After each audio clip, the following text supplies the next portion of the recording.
Thursday evening. How is everyone doing tonight? Sky Edits, welcome. Farmer G, Donald, Waylon, Grenade Racer. How's it going? We are indeed. We are the contract farmer and the farmer contractor.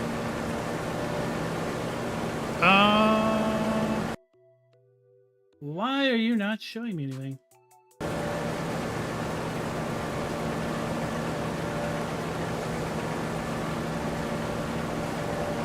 There we are. Alrighty. It's working. Sky Edits, welcome.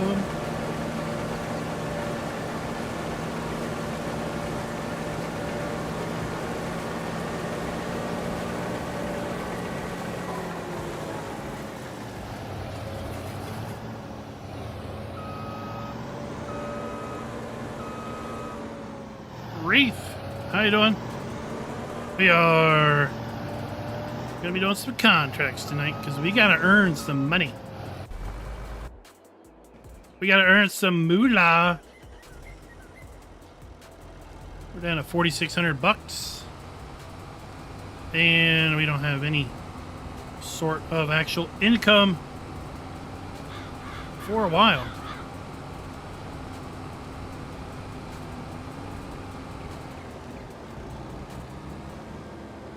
Nice. Looking forward to checking it out when it comes out.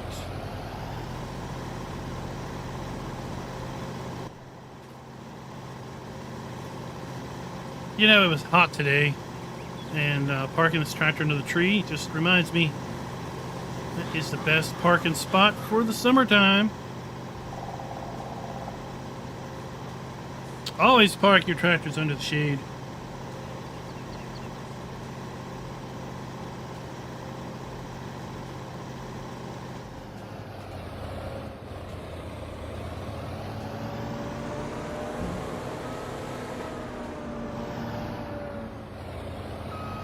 I got in the car today after work and it said 108. That was, of course, in the direct sunlight. So now when I got to my destination, it still said like 92.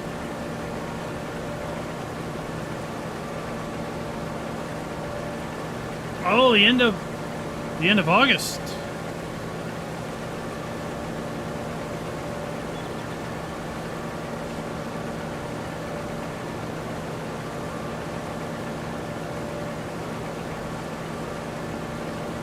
Looking forward to it. Now I did update the map.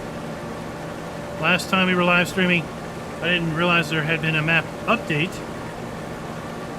That was July 4th.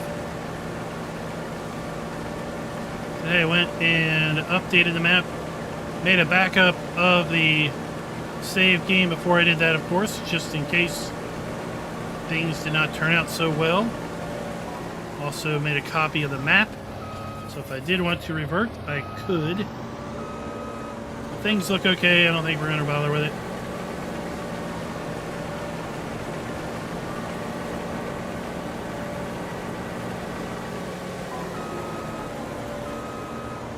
Well, what is up? What is up, my friend?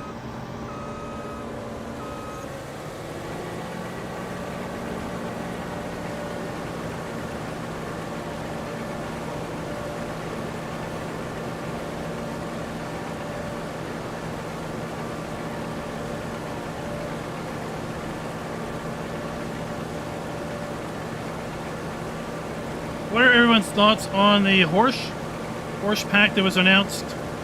Coming in 3 weeks. 3 weeks from now, we will all be playing with the horse pack. Chris, what I suspect happened is you didn't separate a period and a next word. Streamlabs is not very smart, so if you put two words and separate it by just a period with no space, it thinks it's a link. It's not Chat GPT. It's Chat Ghetto T. always, definitely Grenade Racer, always good to have backups. In fact, if you're on PC, I did a video a long time ago on a great little utility program that will help you back up your save games and keep multiple backups of those save games.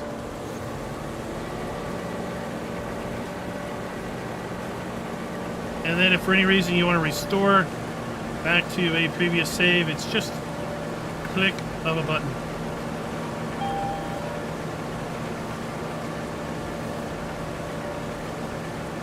Now you can see we are windrowing. I'm doing something that I 100% normally never do because I feel it's a little cheap.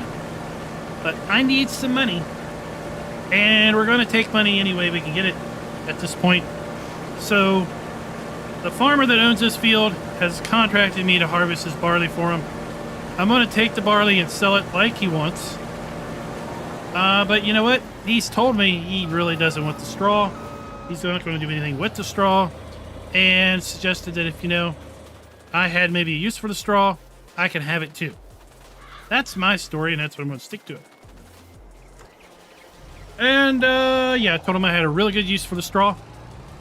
It's my pocketbook. That's my use for the straw. I'm going to use it to pad my wallet. So, yeah, I can tell you that adding this to an existing save did not appear to do anything negative. I doubt I'm going to see any of the cool benefits like the toggleable collisions on the utility poles. But that's okay. I was going to leave them on anyway, but we can go check that out later.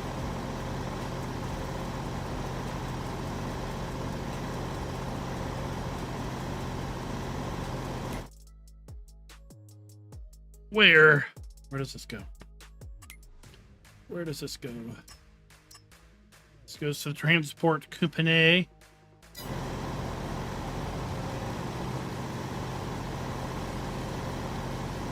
And I'm getting like $200 a bale. So that's not bad money. $200 per bale of straw.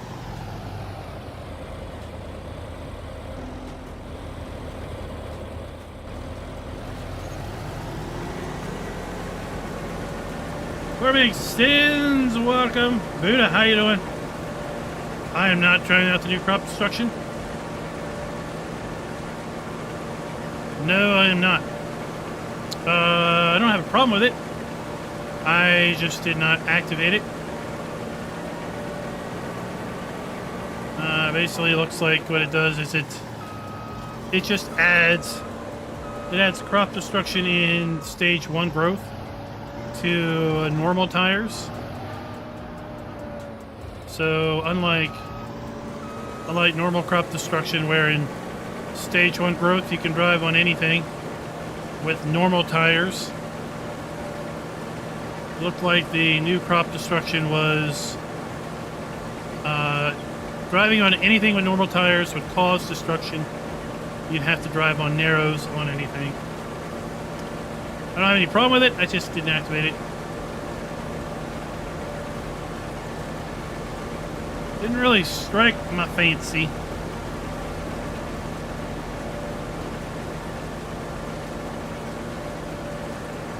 Soonborg, welcome.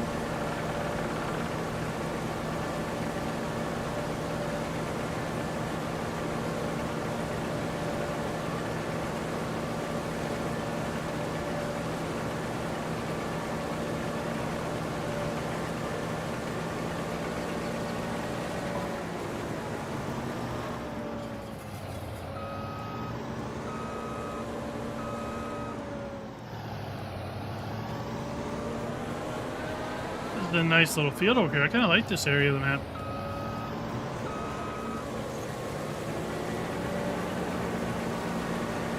This is over by that, I think this is over where that secondary farm is. Yeah, a little bit.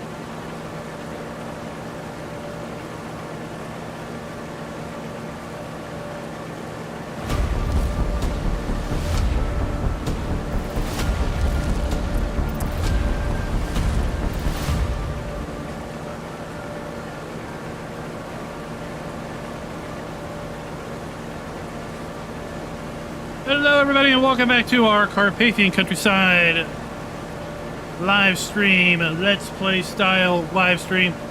It is June 1st. We are a contract farmer, or are we farming contracts? Grenade Racer says we're doing both. I tend to agree with that thought process.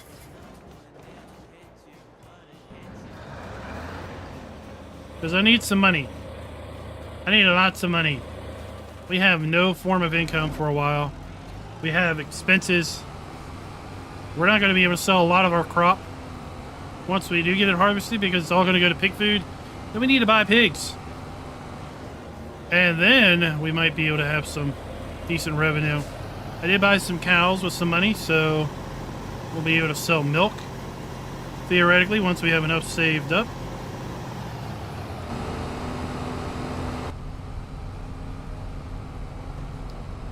Do note that any visual lagging is a result of me updating my graphics drivers yesterday, and I haven't been in game since I did that, and you know how that all works. John, we did start. You came in just in time. It's almost like it started on demand for you. We were just talking about the new crop destruction mod that hit the Giants mod hub. What do you all think of that? Let's see here. So I think this is it. And I don't think I see it. So the changelog said that there was a new trigger that was placed down here at the I guess town hall. Maybe that's not the town hall. And you could turn on and off collisions of the utility poles. But I might have to be logged. I might have to start a new save to do that. And I'm not really that looking forward to starting a new save. So we might not see that as an option. But I did update the map, so we are running the new version of the map. There may be other things that we will be able to, other fun things we may be able to make use of. Yep, the caching of the new textures, right? That little delay you get whenever you go first person to third person, drive around for a little bit, and you're all good to go.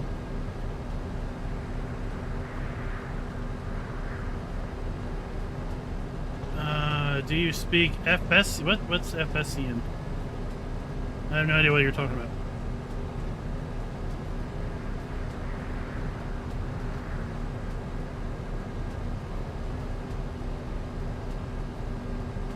No idea what that means.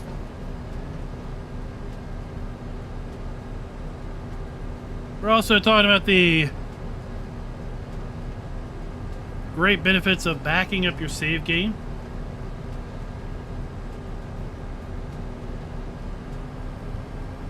And I have a video on how to do that with a nice utility if you are on PC. Once you configure it, it's just a simple point and click. Tell it to back it up. We have access it for you. And then if you need to restore it, it restores. Farm Sim Jim, welcome. Welcome. John, I don't understand. What's Farming Simulator English?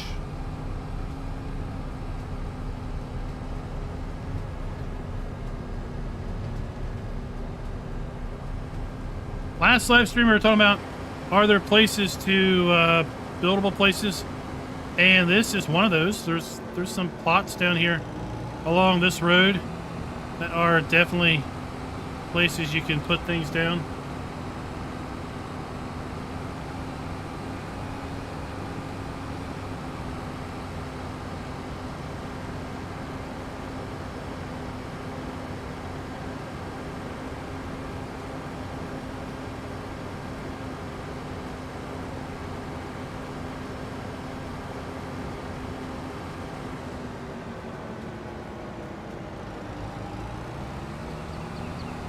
Alright, let's see. Well, if I were given just those two choices, it would be New Holland.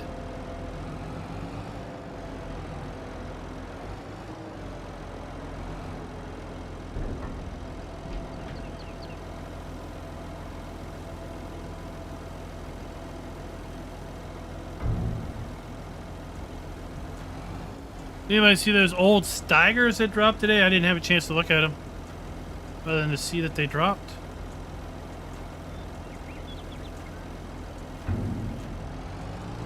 %, huh?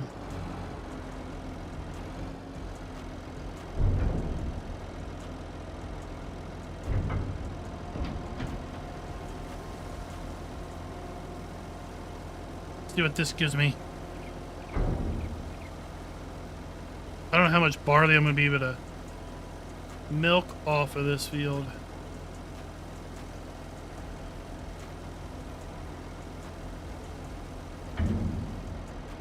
%, so one more trailer.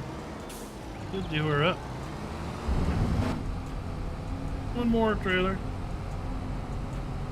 I rarely use a Steiger because they are so... One, they're darn expensive, and two, usually to use a Steiger would imply that you would have a rather large field. And large fields typically are larger than I have the time to really play with.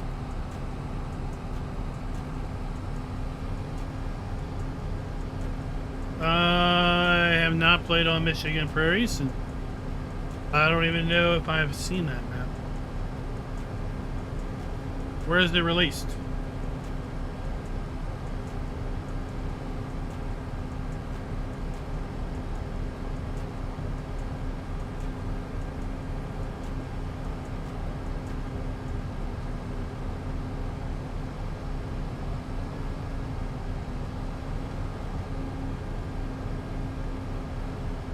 Soonborg, it's all player preference, really. If you like the new crop destruction idea versus the traditional crop destruction. My understanding of reading the description is that the new crop destruction mod basically causes normal tires to destroy crop in the first growth stage. Whereas typically with crop destruction, you have no crop destruction in that first growth stage, regardless of what tire you drive on, and only after the second growth stage do you see destruction happen if you do something other than narrows. But it sounded like when I read the description, and again, I just kind of read it relatively quickly at work several hours ago, that narrow tires would not cause destruction on any growth type, and normal tires would cause destruction now in all growth stages. At least that's how I read it. It's not something I'm already activating because I don't think it's 100% realistic, right? If I drive on let's say wheat, that's like 3 inches tall.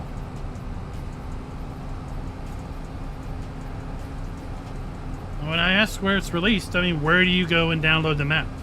Where was it released for download? So if I drive on wheat that's 3 inches tall, I'm not killing it. It's not going to be stunted. If I just drive over it once, I mean, if I drive over it and back 17 times, sure. But if I just drive over it once, it's going to bounce back.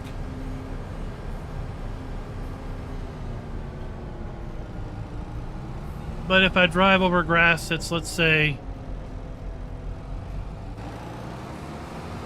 or if I drive over wheat that's, let's say, you know, 2 foot tall, then I could see, it happening. It's over the Giants Mod Hub, then I've done a video on it.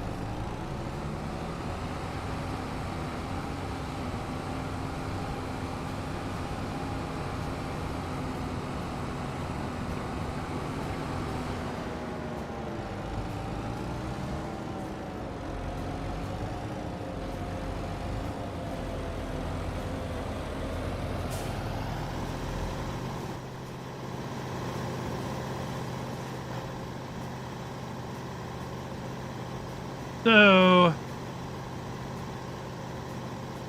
I don't really have a problem with normal crop destruction. I think that's fine.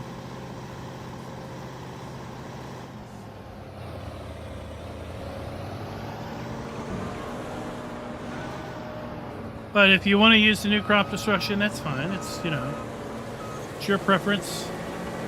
You have that preference now. Just like if you don't want to play with crop destruction at all, you have that preference of turning it off.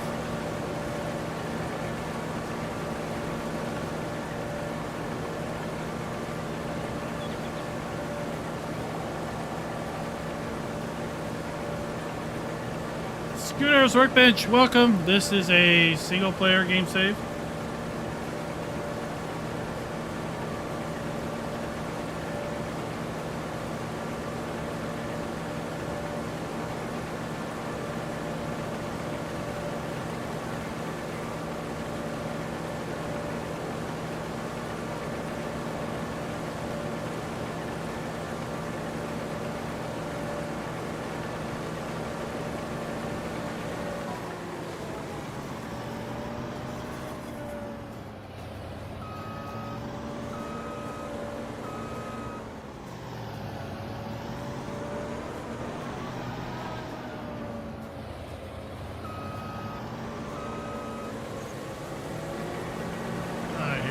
So we have 2 fields up here, barley.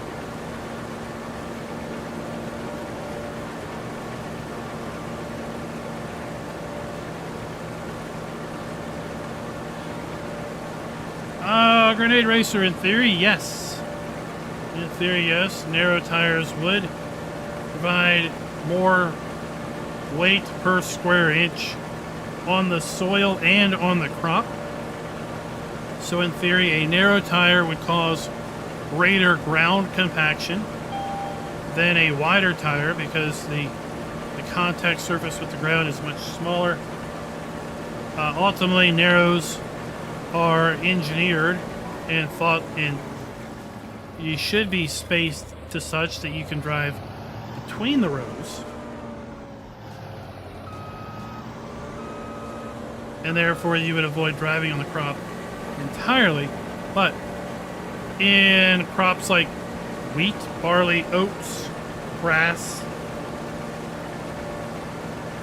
other such crops, there really isn't such a thing as a row because they're planted in such narrow spacing. So in those regards, typically you would plant tram lines.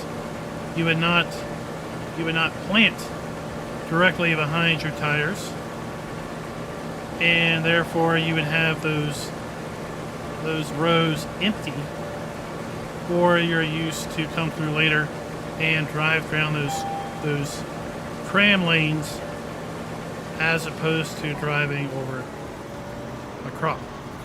Now, of course, ideally, lots of farming would be strategized such that once you put your crop in the ground and once you have your first emergence, you're not driving on the field at all, period. Between seeding and harvesting because of the whole ground compaction. And back in Farm Sim 17, there was a compaction mod. It never got fully released. It was on beta. And that was a really fun mod to play with because it had the concept of wide tires. Duals would cause less compaction. You could take air out of your tires, and in theory, having tires under pressure with less pressure in them would increase the contact patch, which would reduce compaction.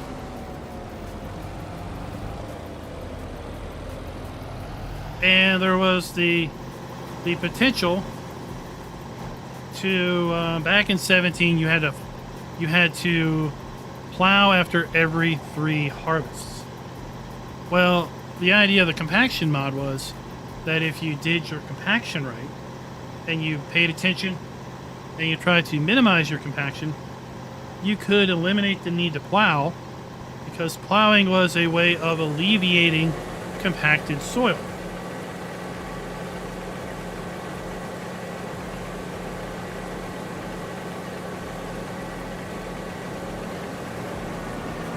That was not brought forward in FS19, sadly.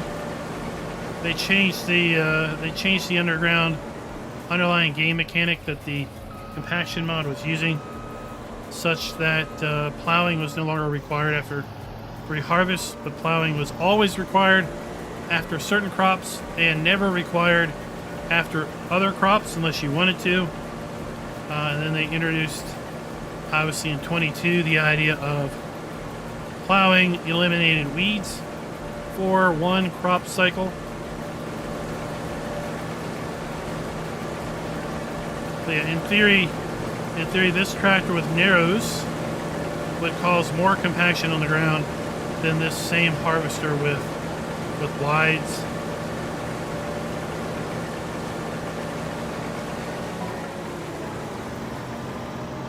And that's where you get your giant balloon tires being desirable.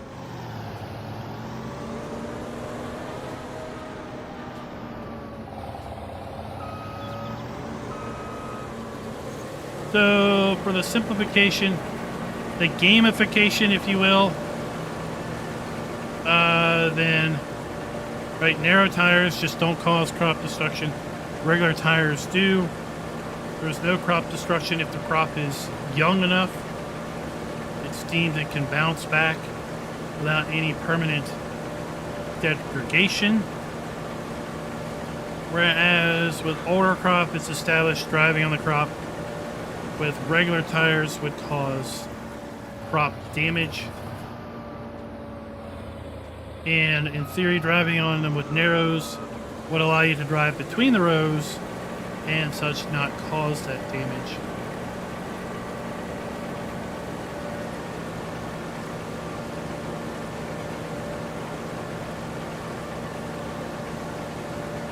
Now, before we get too far into this video is brought to you by Mark DuPont and Mighty Mouse 05. Thank you for being farm barons.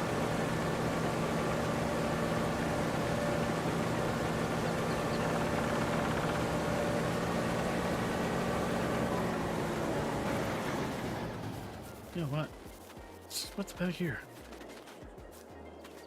Oh,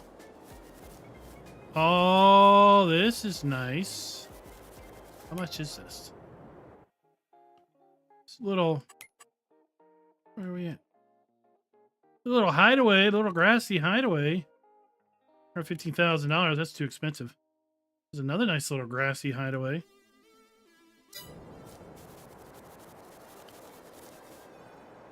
Little nougats. Little pretty nougats. John, you pronounce it hop, as everyone knows. Hop sells pancakes. Although I never understood why on earth you would go to a restaurant, buy a pancake.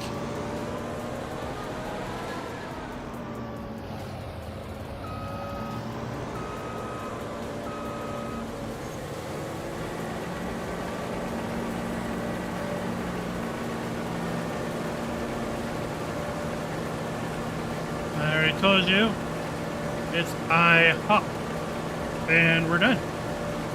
We're not going to bring it up anymore.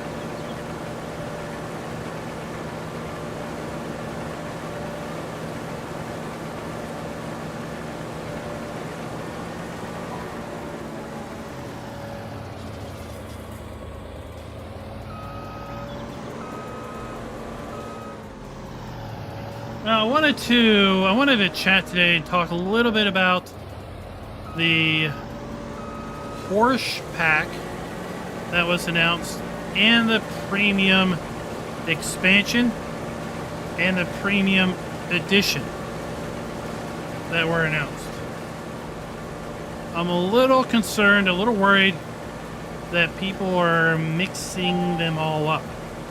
I've had some really interesting comments posted in my community post where I was trying to clear the air on some of the confusion around the Porsche pack of FS17, FS19, FS22, and then also talked a little bit about the map that is going to be coming on July 25th and how it is not going to be the same as the map that we saw in 17 or 19, but also talk towards why it is visually extremely similar to those other maps. And I've gotten some rather confusing comments that lead me to believe that people are mixing up the Horse Pack with the Platinum expansion and not really understanding the Platinum Edition all that much. And I don't know if it's just because there's been multiple announcements within a week of each other about these DLCs or what.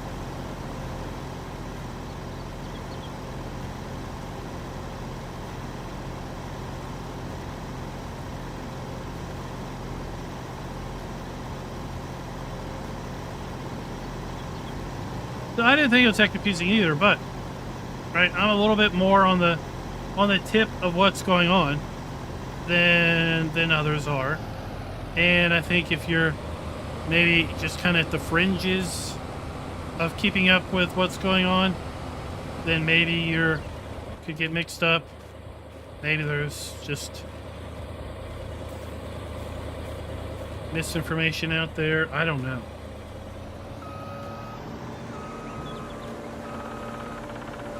But the Horse Hack, okay, is part 3 of the Year 2 Season Pass, as we see it here on this graphic. It will be released on July 25th. It will consist of 14 pieces of equipment from Horse. It will also include a map. And the map that is included is of the Horse farm, the research farm that is in the Czech Republic. So that is going to be $8.99 for pre-order and $9.99 once it releases on July 25th.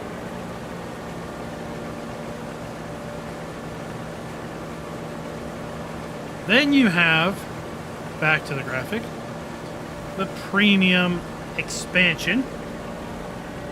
The premium expansion is Phase 5, Pack 5 of the Year 2 Season Pass. And that was announced last Tuesday, June. It was announced at the end of June, right before FarmCon.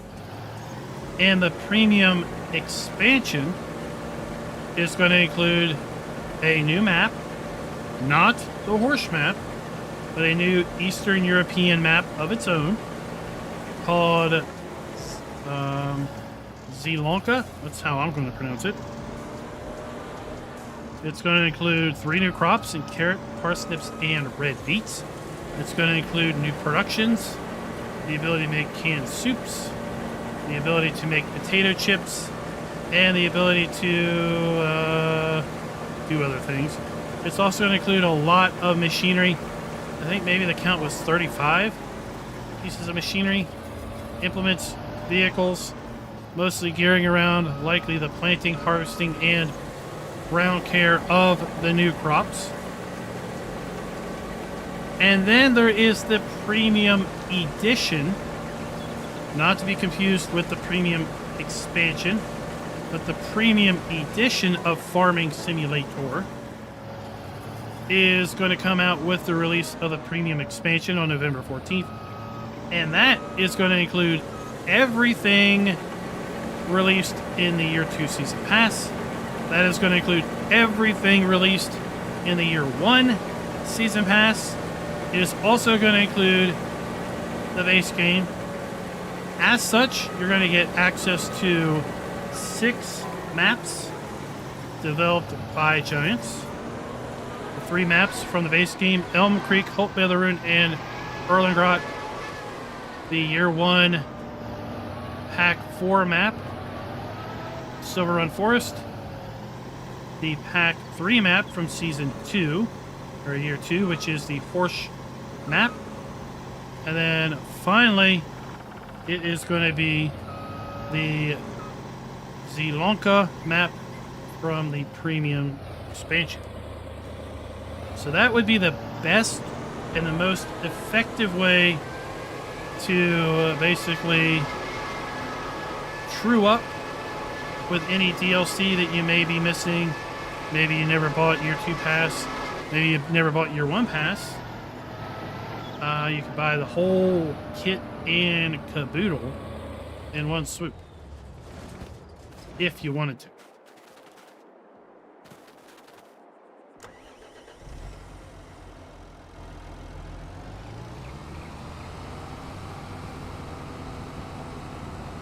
Horse did some of the first no-till farm equipment. That's cool. That's cool. Let's see here. Where are we?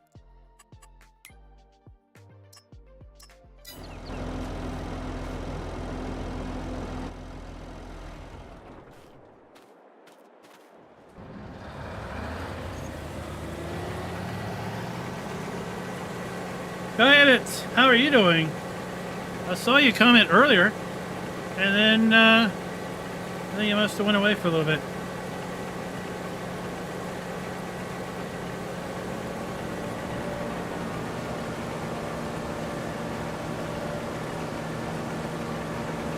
I would like to see some more animals too, Chris. I like the idea of, let's say, llamas or alpacas as an alternate to sheep. Oh, you know, you can have goats, right? We have goats on PC on Hofbergman. We have goats on PC if you add the enhanced animal mod. I would like to see that. That would be kind of interesting to have goats as an alternate for cows for milk, goat milk.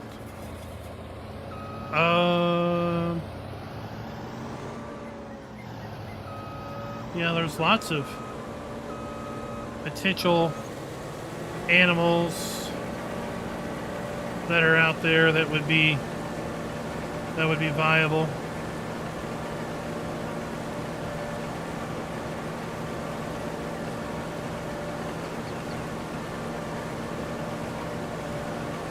Scott, I would suggest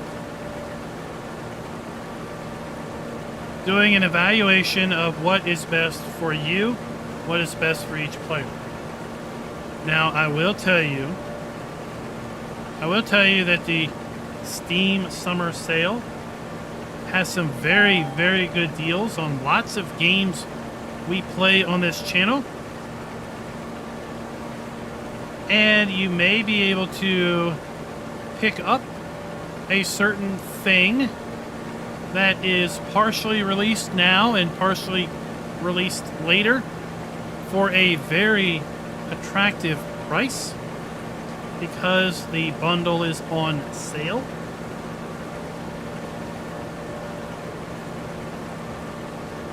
But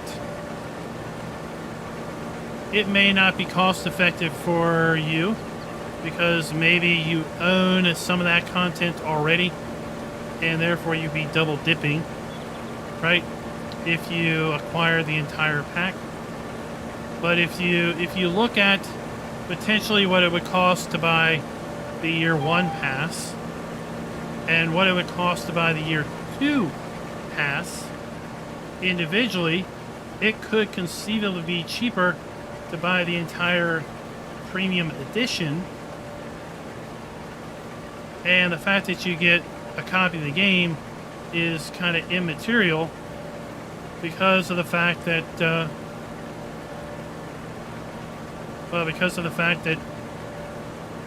you're saving money, right? If that works out for you, right? If that works out for you, it might not work out for you, right? Depending on what you already own, it might not be a benefit, or maybe if you were looking to have a second copy of the game for any reason, it would be a very, very cost-effective way of getting that second copy possibly.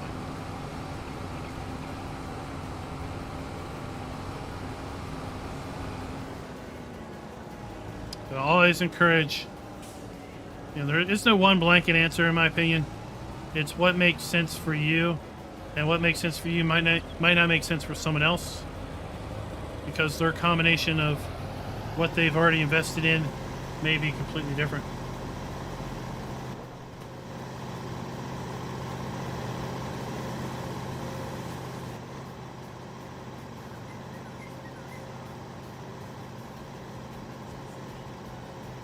If you are someone who is very selective on what you want, then picking and choosing the individual components may be just as cost effective for you, right?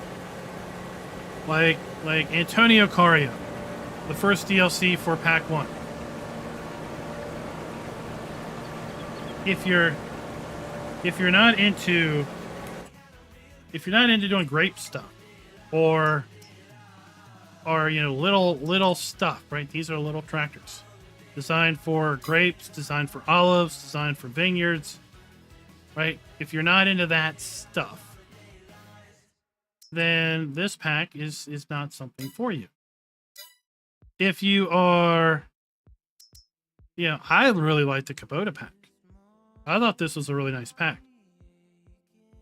I thought it had a lot of different play types.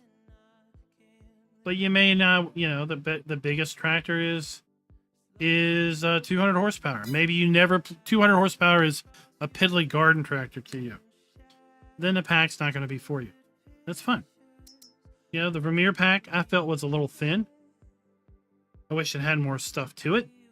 If you don't do grass, if you don't do baling, right? If you don't do straw stuff, then this isn't going to interest you, but maybe I like it. I like to use it. Maybe it's of interest. Platinum expansion, forestry. If the last thing you want to do in life is try to cut down trees in the game, then this pack might not be for you.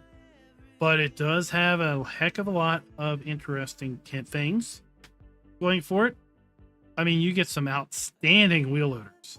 I mean, this thing is a beast of a wheel loader. It is excellent for silage work. It's excellent for moving lots of stuff around. You get a little smaller wheel loader too. You've got the old school wheel loader. You got this kind of rock truck thing going on. If you're into ancient Volvos, here you got that, right? If you're looking for some semis, it introduces some Volvo semi trucks, this large forklift, right? You also get with that expansion. And then you get a ton of other things, like these cool yarders, the winches. But again, once you get further down here, you're talking about very specialized forestry equipment. If you're never going to do forestry, then the pack's not worth it. Then you have the Year 2 pass. You have the Gouville pack. Again, we're talking about baling, right? If that's something you're not into, that's something you're not into. Hay and Forage pack. There's been a lot of baling stuff around here, right? But if you're into it, I think these windrowers are great. And a lot of this stuff, like this tedder, it's not just a standard tedder. You can actually steer the tedder left and right to discharge left and right, like to get away from a tree line, get away from a fence line. And a lot of these mowers contour the ground very, very well. But it might not be something you're into. So if the packs are not something you're into, then you may not effectively use them that much, and therefore, therefore you might not get your value for it.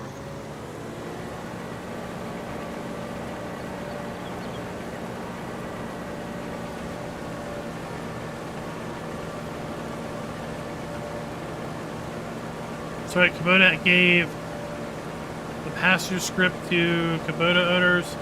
Vermeer added the ability to have the bale counter, although I think the bale counter was also added with the Gouville pack. Platinum gave you, you have the winches, And a lot of the winch mods are making use of kind of the winch functionality within that expansion.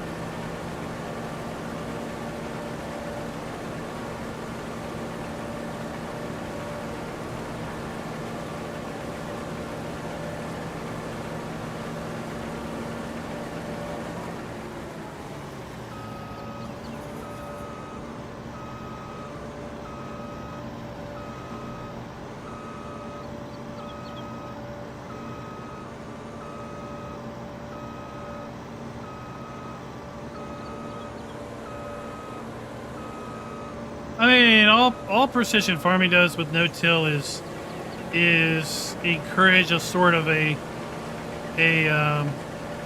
environmental bonus, right? What do they call this thing? The environmental score,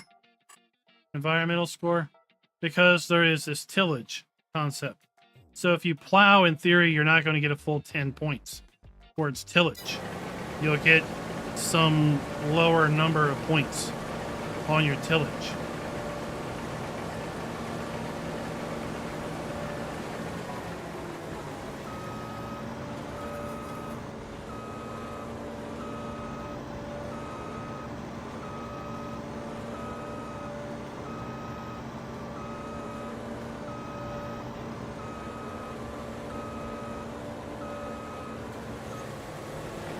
So I'm kind of looking forward to the horse pack, because I want to see some of the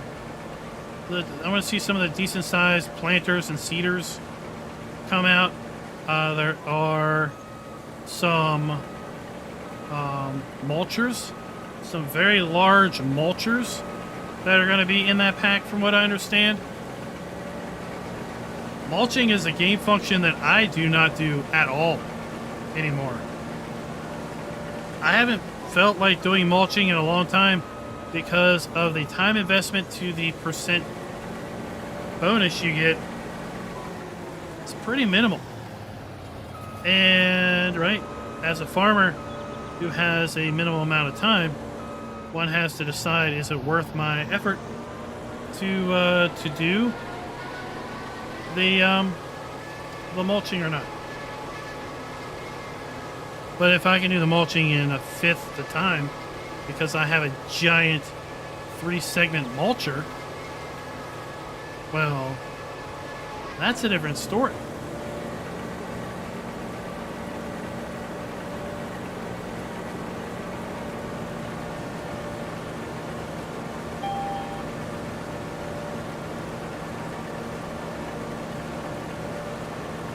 Right, then that's a completely different story at that point.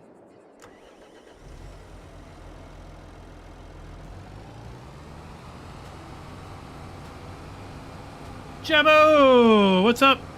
I haven't heard that. Where did that come from? A collab. Is it in the blog post that I honestly did not read very thoroughly? Interesting factoid. I am an incredibly slow reader. And therefore lots of things I don't read because I'm super slow at it.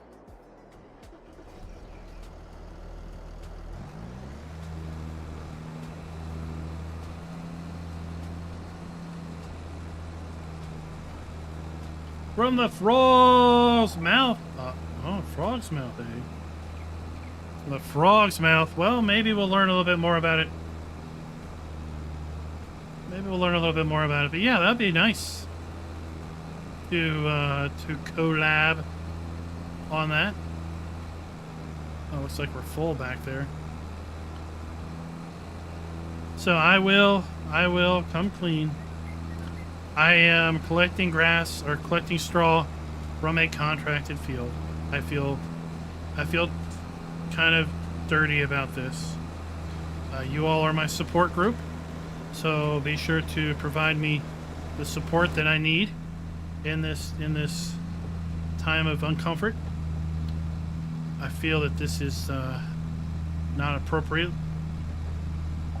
but I need the money, and I'm willing to bend certain rules to get some money, and it doesn't feel right at all.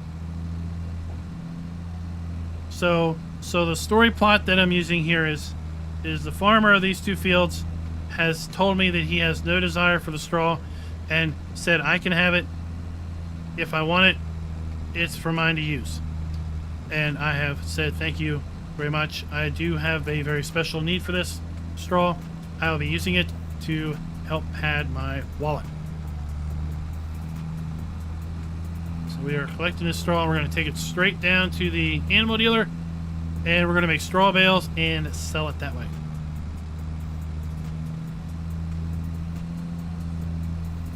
Genetic J, it is difficult. It is a moral struggle I am having. I am in no way making fun of this. It just very much does not feel right.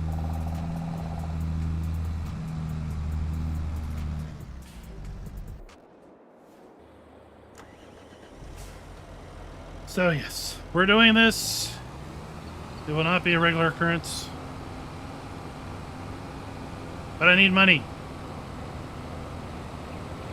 And all our crops are going towards pig food. And then I gotta buy the pigs. So I'm not gonna be able to actually earn money for quite a long time still.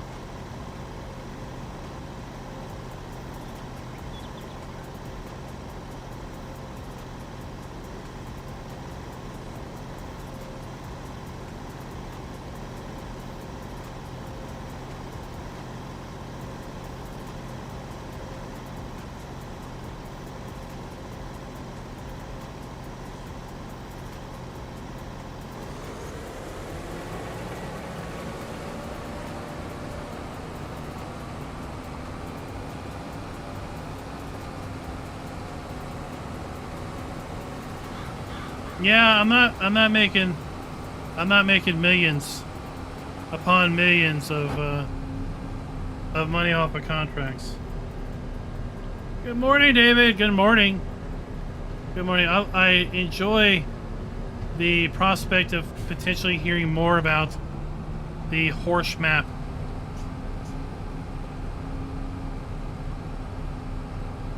I know what to expect from the map because, well, it's going to be an exacting replication of the area.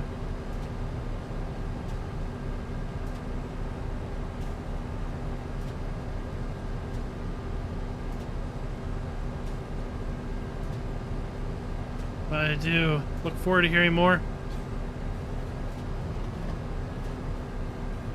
I am hoping. I mean, it'd be nice if it wasn't locked behind DRM. That's the unknown thing. Because if it isn't, then it would open up the ability for people to have access to new structures, new assets for their own map construction. It's one of the big downsides of the extended release time between games is that all of these awesome new things that are coming to the game in DLC for not just maps but for other things and scripts. Like, for example, we had the fast bale come in the Vicon Couverlin pack for FS20 or FS19.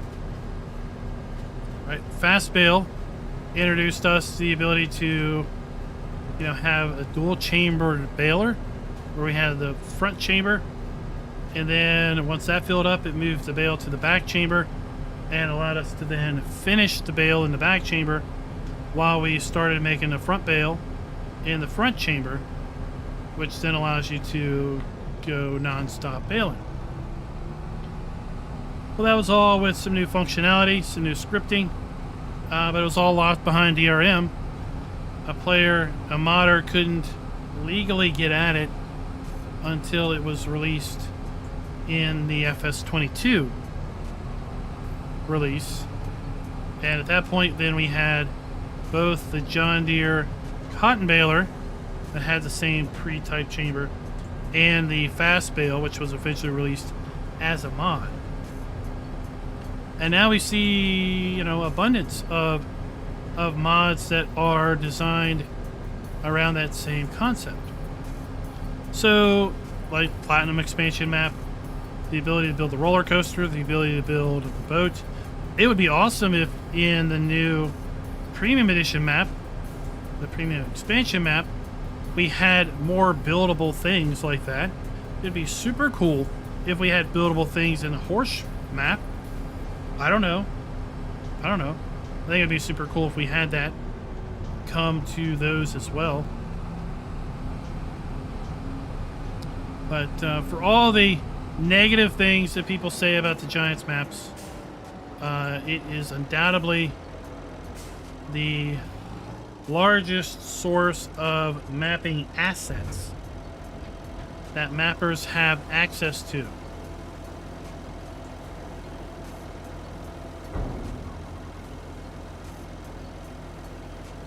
And if you don't like the way the map looks or plays as far as from the field standpoint,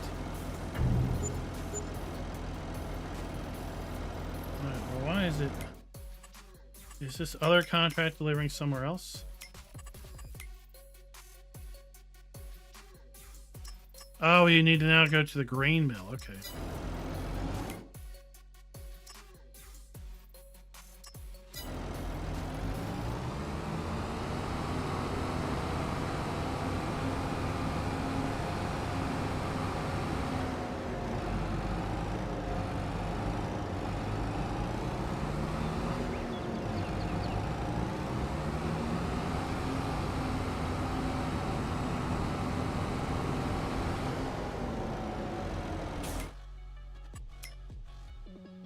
Grain mill.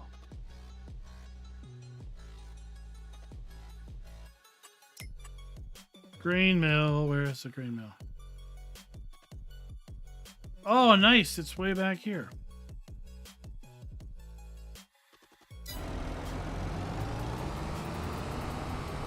Oh yeah, that's what I was saying, David. Is that, like it or not, like Holt Belleroon, like Erlengrot, like Elm Creek, like Goldcrest Valley, like Ravenport, like Fellsburn, all of those maps since FS17, the assets, the buildings, the roads, the decorations, the trash cans, the park benches, the bridges, the utility poles, all of those things are assets that other mappers, mappers, are able to take those assets and build their own environments. And we all love custom buildings that aren't the same cookie cutter buildings we see on every other map. Yes, we all love those. But the reality is, being able to make a building from scratch is a very distinct talent. It requires a very distinct and practiced skill set that not a lot of mappers necessarily have. So a lot of mappers need and rely upon those assets from all of those maps. And with the premium expansion coming, should I say the premium edition, there are six FS22 caliber maps with 6 maps worth of assets that mappers can pull from and create their own worlds. But only if those assets are not locked behind DRM. And one would hope, let's say FS25 is the next FS. Let's say. Speculate here. Let's say the FS25 comes. Are we going to have 6 maps included in the base game? Maybe not. That's a lot. Will we get 2 maps? Will we get 3 maps included at the base game? Will they release as mod maps the other 3 maps? and therefore you would have all 6 of those maps available somewhat early on for mappers to create those assets with. That would be great. That would be great. Even if, then you would have those 6 and potentially more FS25 created maps.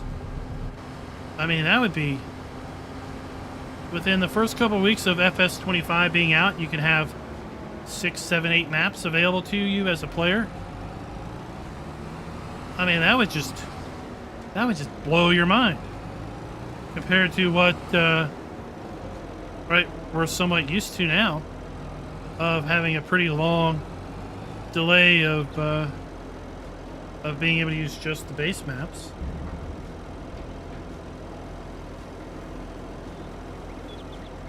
Now, the point I was getting at was, with the extended dev cycle that we have, with potentially 3 or more years between FS versions,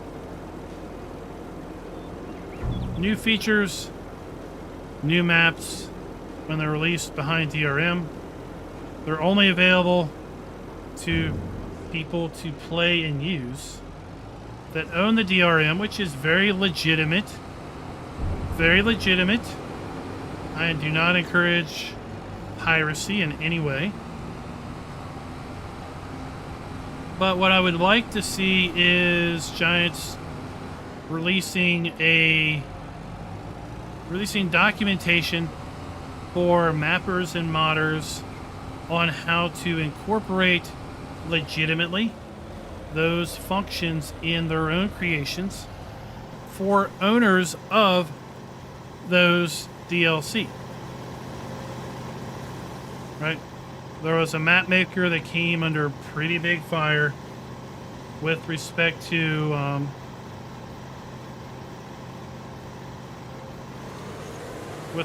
using a pirated copy of the premium edition, platinum edition, sorry, pirated copy of the platinum edition in order to create a map.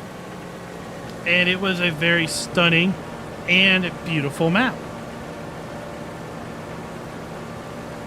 But the entire existence of the map was in violation of just about every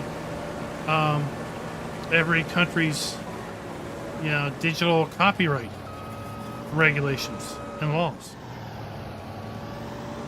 But if Giants had been able to publish, let's say, documentation on how to incorporate buildable structures into your own creation, assuming you own the DLC, for players who own the DLC, then you can have that DLC feature in your own mod and or map legally and be able to make use of it. That's what I would like to see, is to open up the ability for modders and mappers to make use of legally new features, new assets, new structures in their own creations, or players who also own those DLCs.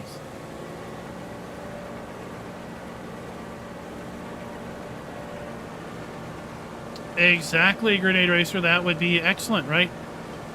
If let's say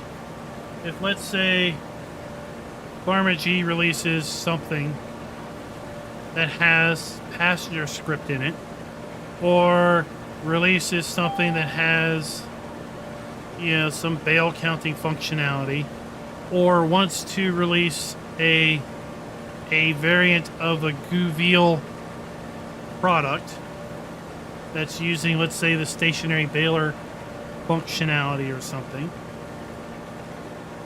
then he could release it and it flagged the required, you must own the Guville DLC.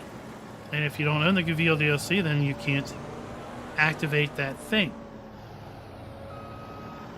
In my opinion, it would sell more DLC. And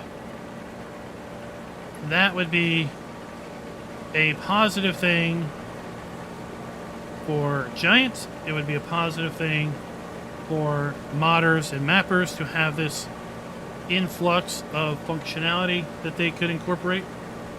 And it would be a positive thing for the player base as a whole.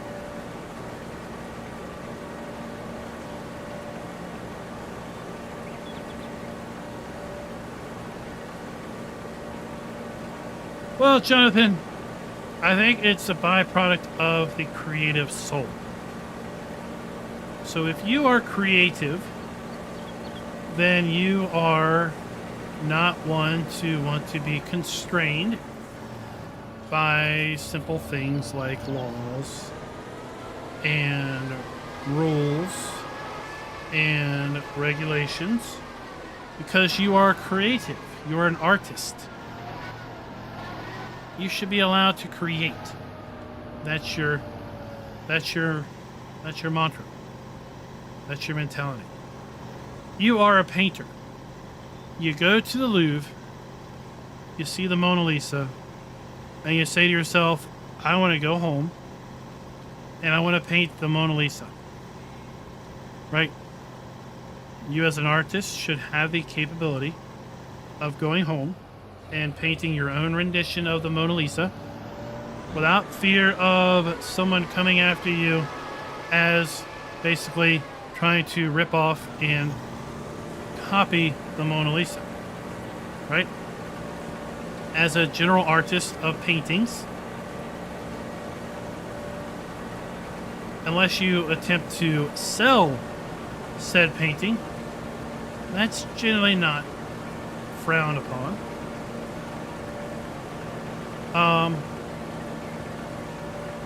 But when you start moving into digital works, the lines get really blurry. What's an original work and what's a copy of code? So those are the things that we all need to navigate as a bit of a society, I feel. And, you know, we had, I don't know how many of you grew up in the age of Napster and LimeWire and, well, let's say rampant piracy of music. Because you wanted to listen to your music on your MP3 players. You wanted to rip music onto your CDs and have your CDs. But no one thought twice about you taping a broadcast of a song on a cassette tape and making your own mixtape. Right? I mean, the recording industry wanted to nix the concept of being able to record things.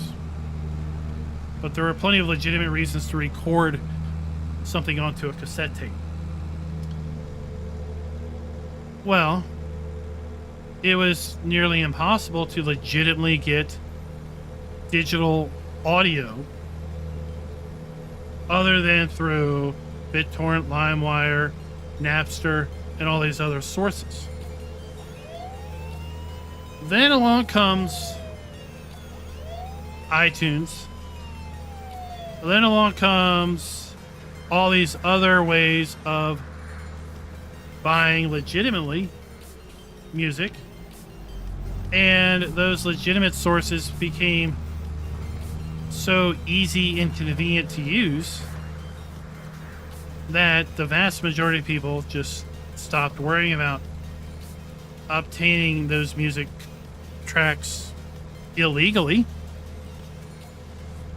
and instead picked them up legitimately. And now we really don't we really don't have a big problem globally with music piracy. Now, one could also debate, well, I own the tape, I own the CD, I have the physical media. It's not piracy if I also download the MP3 version and have a copy of that because I've already bought the music.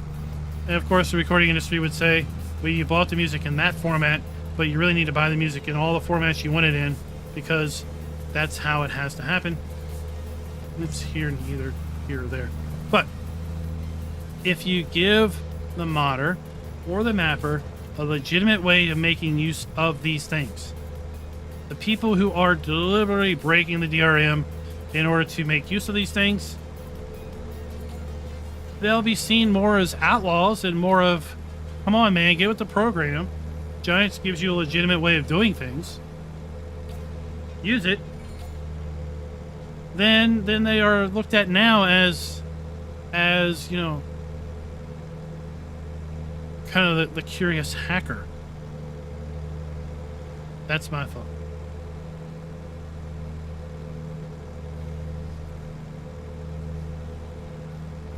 Rabbit Rob, thank you for your 25 a month Farm King membership.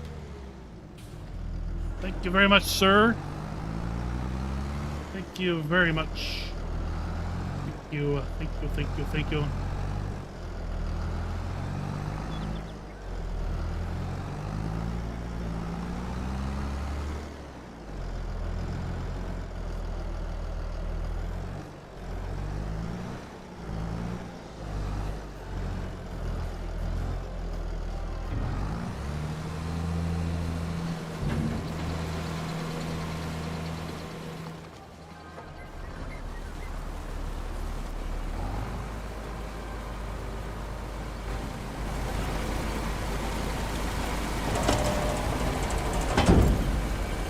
Of course, I could just dump the loose in here, but I want to use my baler. Plus, I get over 200 bucks per bale.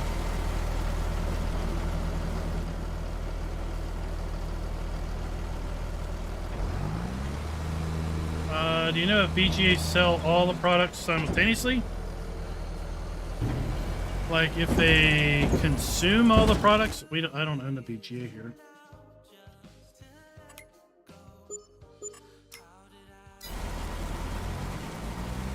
I would say it's a production line. So if you put silage and let's say slurry in, it's going to use both. Based on the recipe.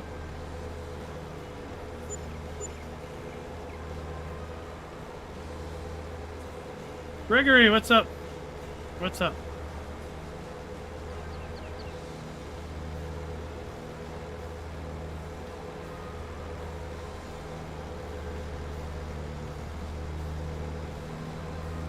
I know with platinum, I know with pumps and hoses. I know with pumps and hoses, unless they have fixed it in a bug fix. Pumps and hoses had a thing where if you just use silage, that was fine. If you added silage and manure, then when you ran out of manure, it wouldn't run until you put more manure in it. Like it was locked in to having to use manure. But they may have fixed that since the initial release. I haven't done a lot of pumps and hoses BGA stuff since before the update.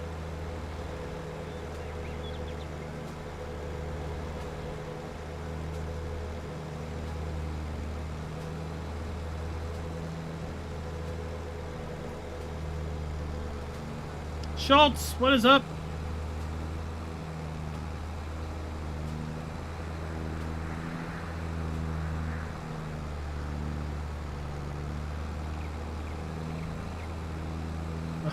M9, then you lost it all again, right?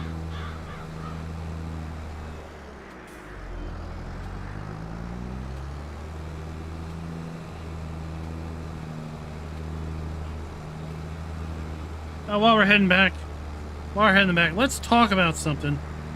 Let's talk about if you are looking to upgrade your PC or get a PC, go check out Apex Gaming Computers. I've partnered with Apex Gaming Computers, and we have 3 configurations set up. There's a link down in the description. We have the Yeoman, the Homesteader, and the Rancher.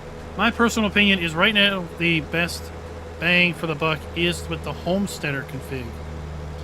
You get a decent 12th gen processor, 10 core, 4.9 gigahertz. I don't remember how many efficiency cores are in that 12600. An AIO, you get 16 gigs of memory, 3060 Ti. I think that's what that says. 512 gig fast NVMe drive, 250 gig, or 250 watt, not 250, 750 watt power supply. Can't speak tonight. Lots of upgradable options. It's definitely worth checking out. Apex Gaming Computers.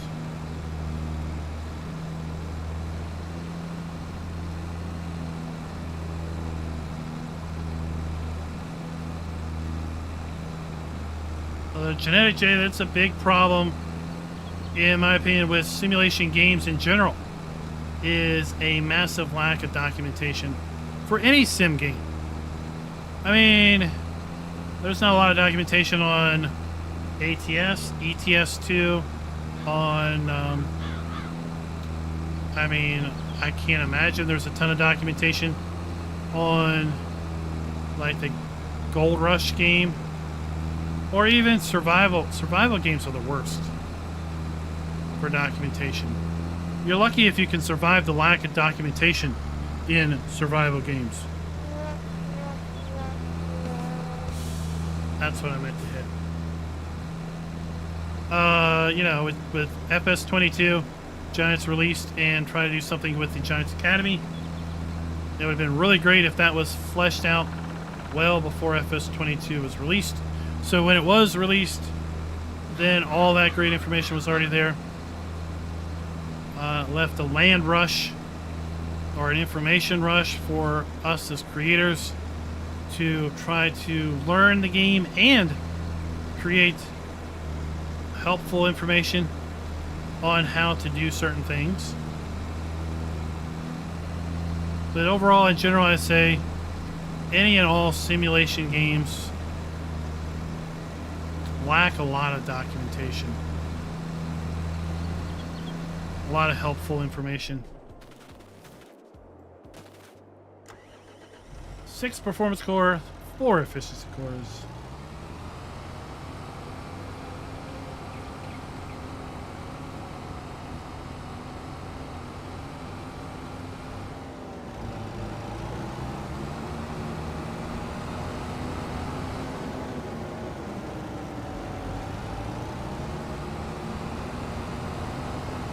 HVAC, that's a good thing. That's a good thing. It was hot today.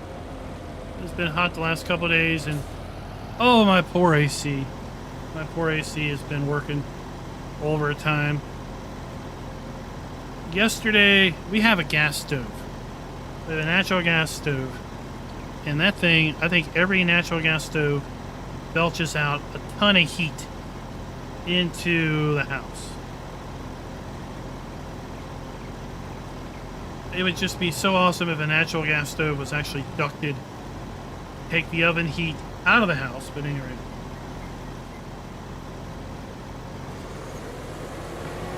I usually have our thermostat set to 72 when we are overnight, 72 in the morning, 72 in the evening. And then I usually have it kick it up to 74 during the day. During the week when we're typically not home. So it goes from 72 and to at 7:30, it jumps to 74, and it stays at 74 until about 3 o'clock. And then I have my thermostat knock it back to 72. So yesterday, I was working from home. I left it on 74. I was fine. And 3 o'clock comes around. It kicks in as the thermostat drops to 72, which was fine. And then the wife decides she wants to make chicken wings.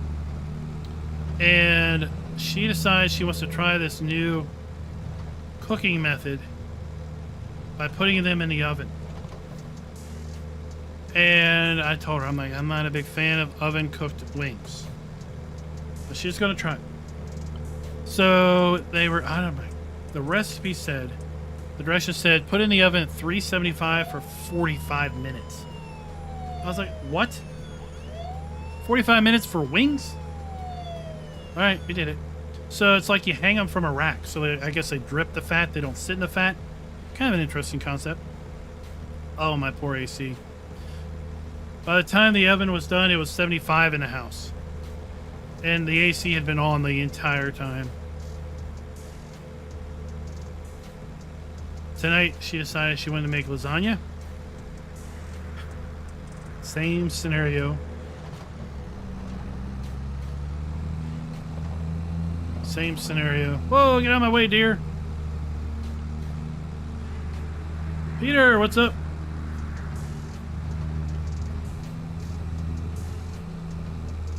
Rarely, we used to have an AC unit that was like that. Our house gets a ton, an absolute ton of sun. In fact, we have solar panels on the roof, and the guy that came and looked at the house and gave us an assessment said, your house is perfect because it gets southern exposure all day. I was like, yeah, tell me about it. Before we replaced our windows with high efficiency windows, we have a big bay window in the dining room. If you stood in front of that window, you could cook. Because the amount of heat transfer into the room because of the sun, you would just bake standing in front of that window. With the new high efficiency windows, you stand in front of the window and you have no idea, right? If your eyes were blindfolded, you'd have no idea you're standing in front of a window because there's no heat transfer anymore. And that did a huge number for helping us out. But it used to be with the old AC, it would turn on when the sun came up and it would turn off like 10 o'clock at night. It would run non-stop from sun up until like 10 o'clock at night. And it still would probably barely be able to keep the house at like 74 if we didn't run the oven. So we replaced the windows. We had a furnace go out. My home is very well insulated. Yes. Very well insulated. We had a furnace go out, and we basically replaced the furnace, replaced the AC. And when I had him put the new AC in, I basically told him to upsize it. So it's bigger than it needs to be for the square footage it has to cool. So yeah, it doesn't have any issue taking it from 74 to 72 in a matter of like an hour.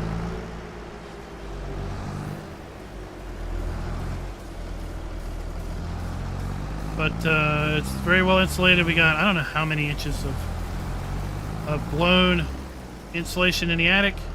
And then when we put the solar panels up, they also put an attic blanket down, a thermal blanket on top of the insulation.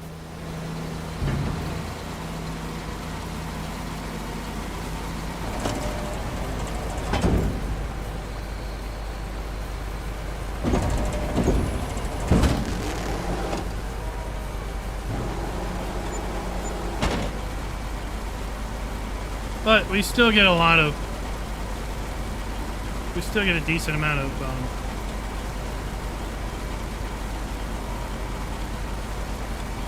heat from that darn oven.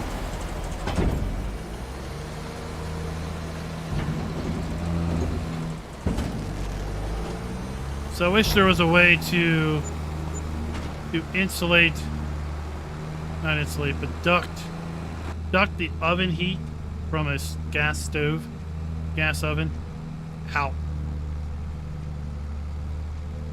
of the house. Peter, I'm doing well. Hope you're doing well. I know, Genetic J, I know, but you know,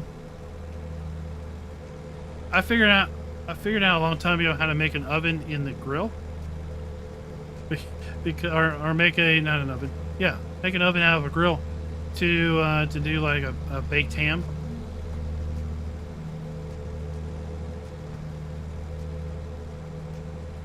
Buddha it typically is, yes.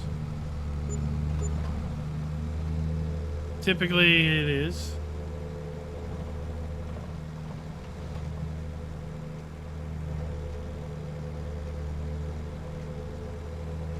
Today may be a close to break-even day.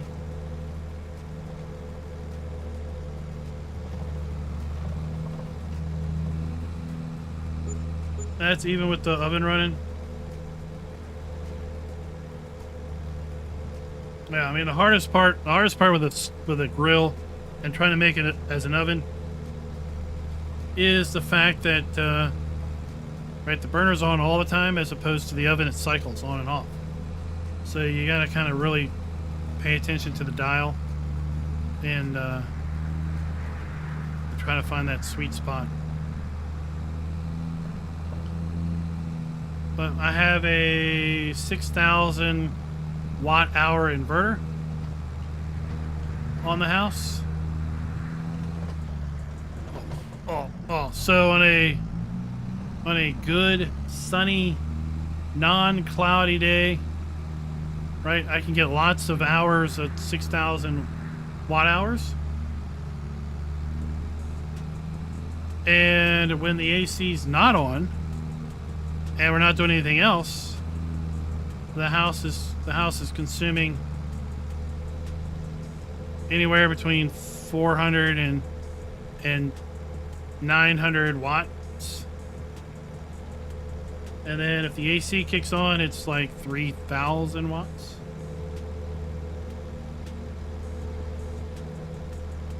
My biggest energy demand is the dryer. We have an electric dryer. That is my biggest energy draw. And that will draw up to I've seen that draw up to 8,000 watts on its own.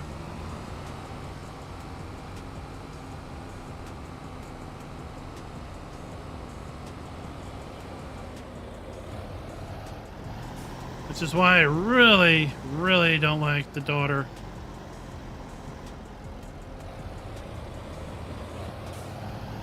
Running the dryer a whole bunch when it doesn't need to be run.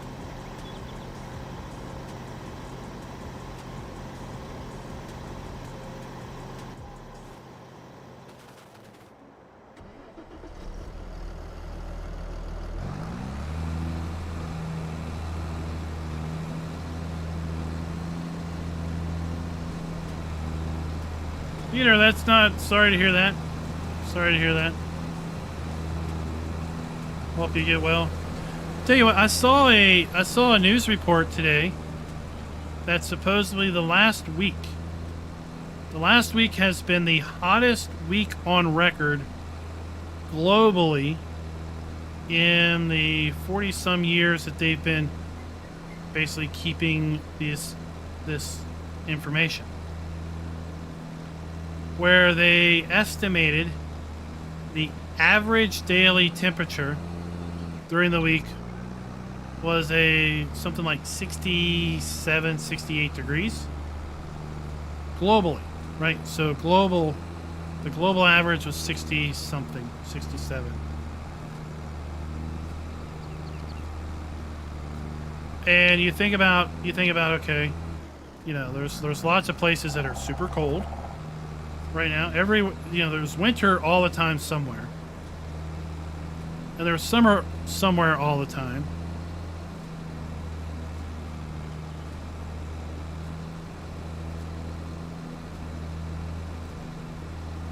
But I also am thinking, also have the mindset that we don't have a long enough historical record.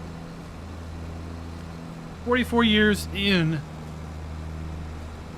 a person's lifetime, it's a decent lifetime. It's, half of someone's average age expectancy, I would say, these days. But from the global time scale, for as long as we think, or even for as long as civilization, human civilization has existed, having just 44 years worth of records is not really that long of records.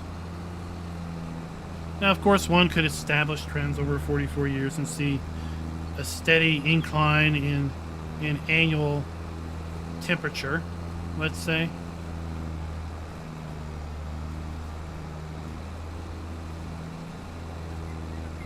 But it would be, you know, in our lifetime, we will never have, in my opinion, a significant amount of historical weather information to establish a true global trend.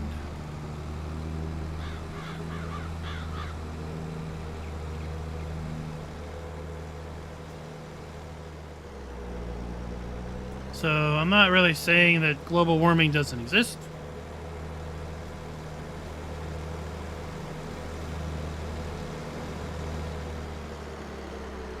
It's just I feel that we don't necessarily have enough information to fully vet that out.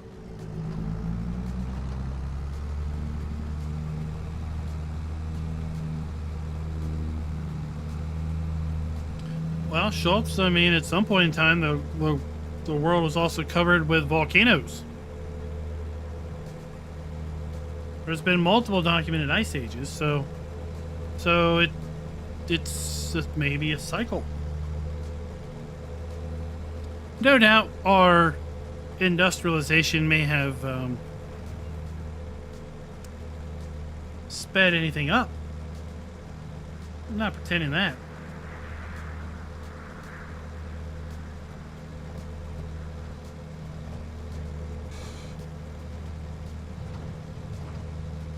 But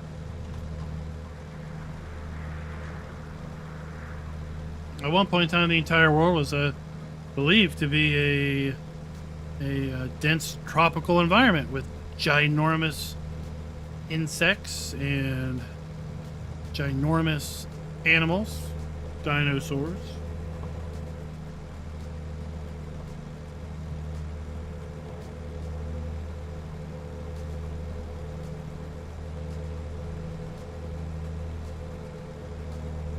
Optimus, you came. We're always talking about surreal things. We were talking about oh, junk.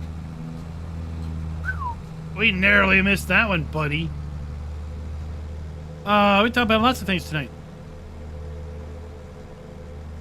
We were talking about the horse pack, the horse map. Rumor has it that the horse map was co-developed with Oxygen David and Giant Software. We talked about premium expansion, premium edition. Talked about, seems like some people may be mixing all three of those together. We talked about all types of fun things. 25 months. Farm a Baron, thank you, sir. Thank you, sir. I don't think a world covered in pizza would be possible.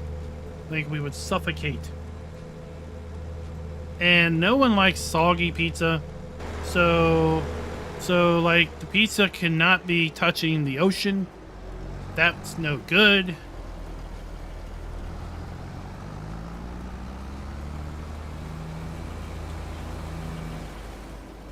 So I don't think, no, we can't do that. So, David, I was thinking that, but I was mistaken. I think he won. I recall Oxygen David winning a map contest. I think it was the FS19 map contest, which was not for the horse thing, which was for some other farm. Because I went back and I looked up who won the horse aggravation map mod contest in 17, and it was somebody else. There were two names that were part of it.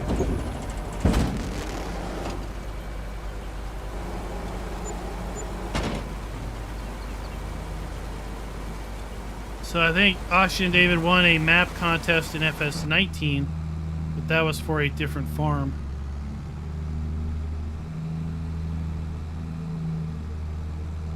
And then we had Vertex Design bring forward the horse map in FS19.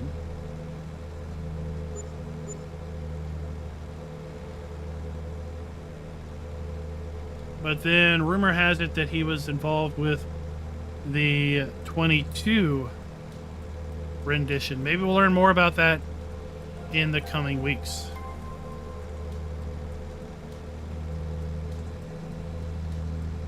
Maybe we'll learn about, maybe we'll see if his new map is going to be released soon.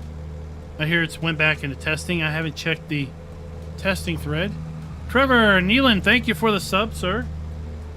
Always good to have new subscribers come during live stream. If you're watching live stream, say hey. We can all give you a big old round of applause for stepping up and hitting that sub button. Do you know that over 60% of the views on this channel come from non-subscribers? First off, for those of you that are subscribed, WTF, man. How you letting the non-subs out-view you? Let's step up to the plate. Let's step up to the plate. I think it was the Swiss Future Farm, now that you mention it.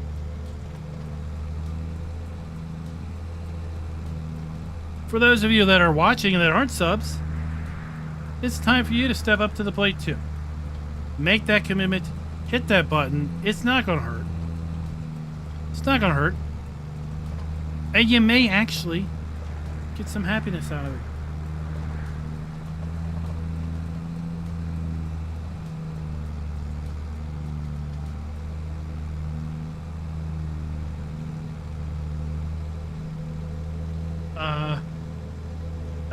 Explanation watch doesn't do anything. What's that do?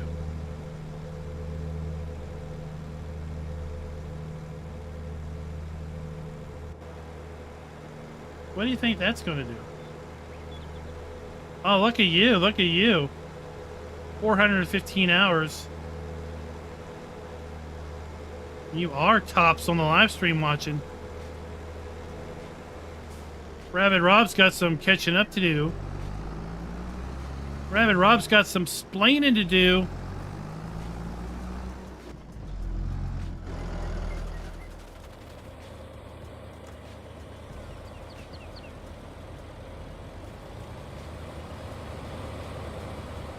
I like the smoke coming out of that building.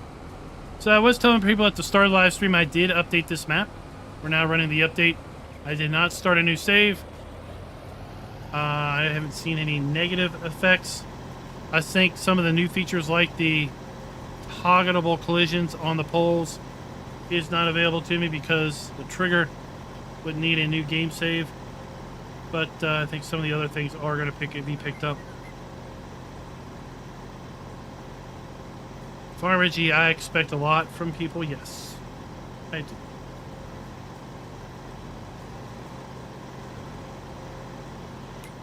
It's a little disappointing, the expectations I have. I don't know about someone with 95% watching by non-subs.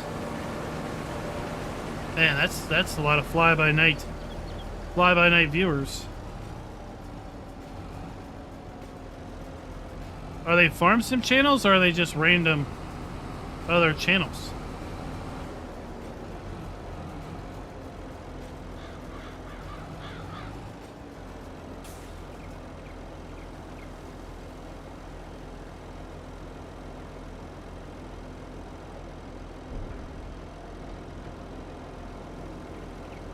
I mean, I could kind of see it for like channels that like make a lot of kid content.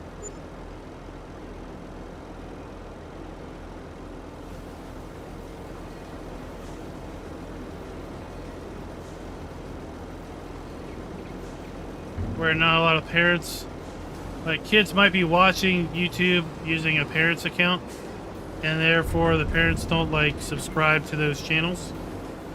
Or the kids watching YouTube in a non-logged in account, and therefore you can't, you know, obviously subscribe. All right, let's pay attention. For any money? No, not yet.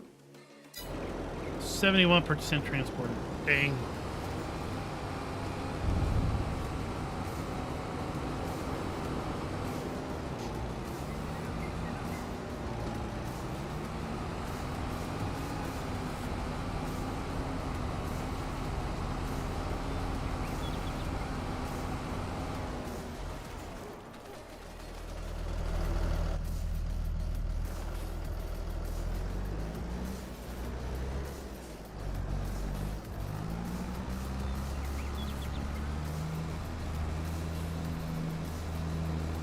Yeah, this ad blocking thing, that's going to be an interesting little dichotomy.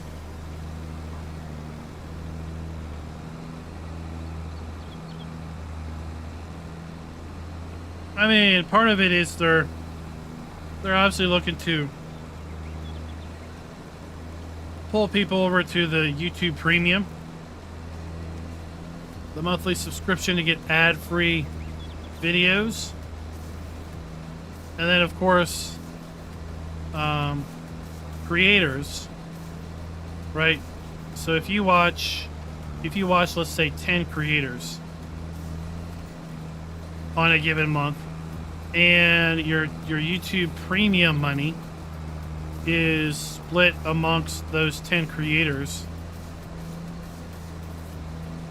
and then, you know, YouTube takes their own kit out of that pot. Is that better or worse than if the ads were displayed for those creators and those views?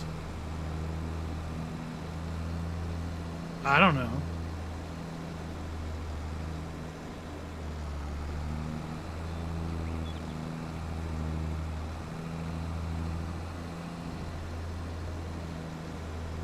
I can tell you that my my monthly Google ad revenue is down.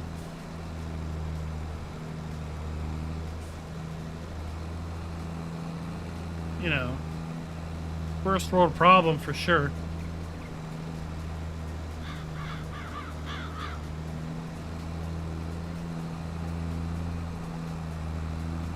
Now I kind of attribute that to just views in general are down, because we are now a year and a half into FS22's release, and in keeping with kind of the trend that I've seen since 2017, a year and a half in, the overall interest in Farm Sim tails off to either be the new to the game and the serious dedicated to the game crowd, and that is it. There's also the fact that summertime, people are not sitting in the house with a bunch of idle time. They're out doing things. So views in general are down on summer.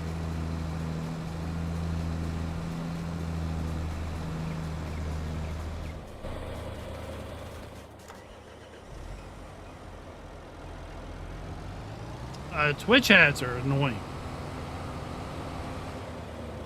You show up to a live stream and you have to wait like minutes before you can even say anything, because you gotta sit through an ad. And then most of the time, that ad revenue doesn't even go to the streamer.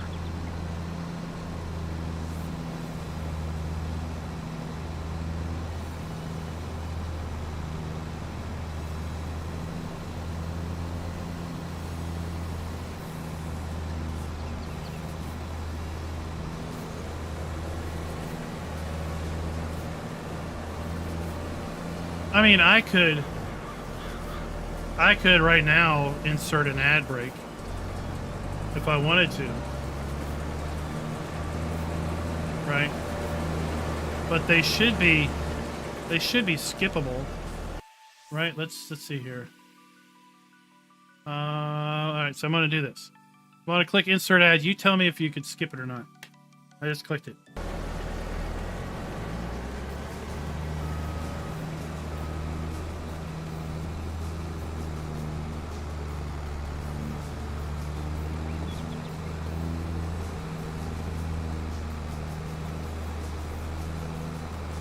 So let me know, was it skippable? I should have it configured to allow skippable ads.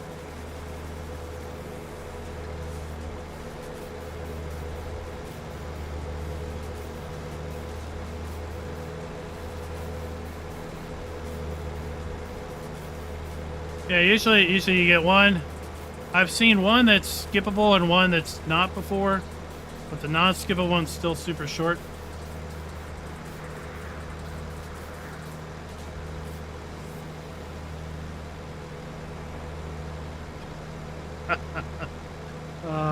Bill's Bob, that's fine. I use a whole network ad blocker called Pi-hole. If you are anywhere as remotely technical, I strongly encourage you to go check out Pi-hole. You run it on a VM or on a secondary computer. So I've got a little Dell Mini that I scavenged from work. Shh, don't tell anyone. It'll be our secret, okay? There, I slipped you a little money. There's another little money to keep it a secret. So it's a little Dell Mini I got from work. It's like 6-7 years old. It's running Ubuntu. Why not? Because Ubuntu. Anyway, that's a Linux joke if you didn't know. So we're running Linux on that little box, and it's running Pi-hole. And the way it works is you set up your router to do its DNS queries through the Pi-hole server. And then Pi-hole forwards your DNS queries off to the real internet, but it maintains a list of ad sites, ad URLs, ad host names that are known ad sites. And it basically null routes those, so your computer can't access those sites.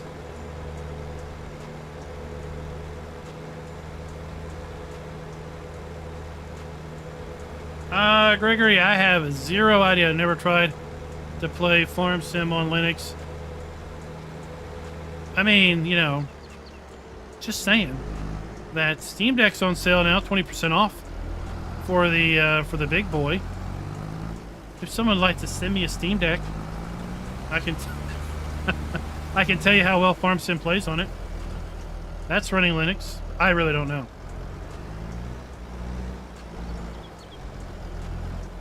I don't even know Steam Deck if it plays on Steam Deck. I would assume it would play okay. It's not official, so you'd probably have to use Wine or some other emulation program.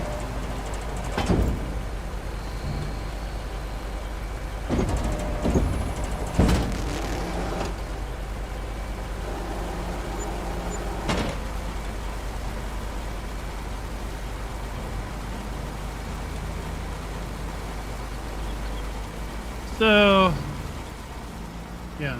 I mean, the thing with Twitch is if you're not streaming, you're not making money, right? Because they only have the video on demand stuff is so short, right? Your back archive is limited in time frame. So if you're not streaming, you're not earning money, and therefore it encourages you to stream like insane hours. And then discoverability is zero. Discoverability is near zero. And then add to that the lack of your video archive, your VODs, your video on demands are so short. Whereas with YouTube, every stream I publish is forever available for replay. Does it get a lot of replays? No. But it's available. So if you wanted to go back and you wanted to catch the live streams we did when we were doing their Emerald Coast map testing, they're out there. You can do it. If you want to go back and reminisce the console versus PC challenge that we did, I don't know, a year plus ago, they're out there. You can go watch them. All the how-to pre-recorded videos are out there. Every map tour I've done is published and out there, all the way back to Farm Sim 17. I still get comments on some of those. There's still people playing FS19 that still watch those videos. Right? Those are all views. It's all some revenue coming in. So while I'm not actively on air, I'm still actively earning money because of that back archive.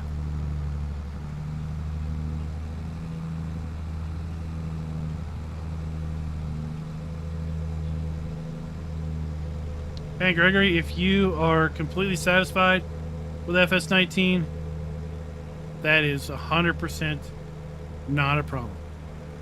Right?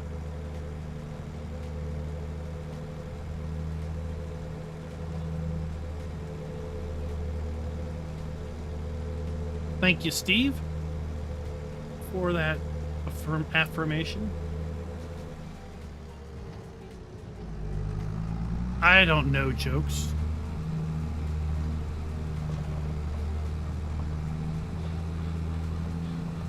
I'm not very jocular.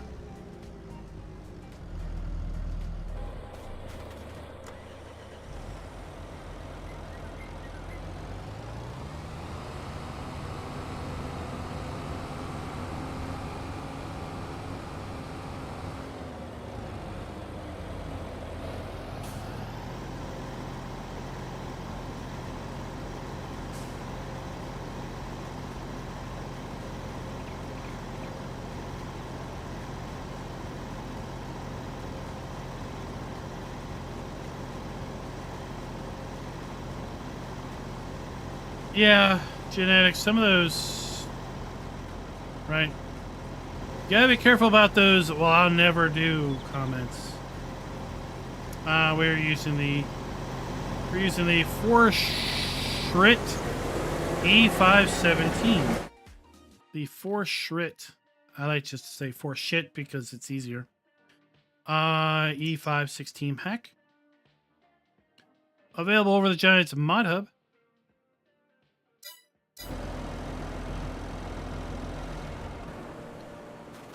That's what we're doing. It should be on 19 as well.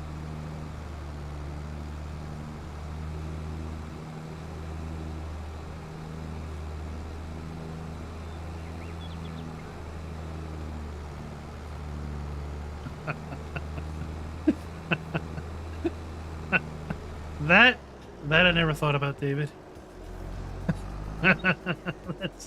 That's funny. Oh, okay. That was definitely worth it.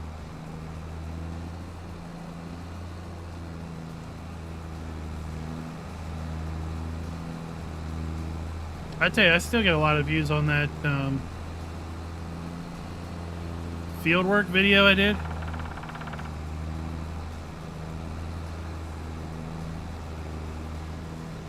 That was already on where we did plowing, we did shallow cultivation, regular cultivation. We did the, what is this thing called? What is this thing called?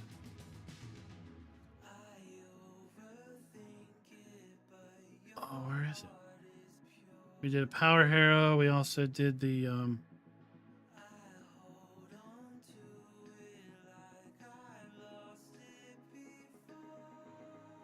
where are they at?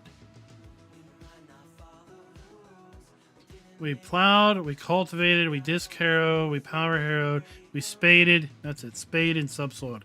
We did all of those because those are all various forms of groundwork. And they all have different side effects.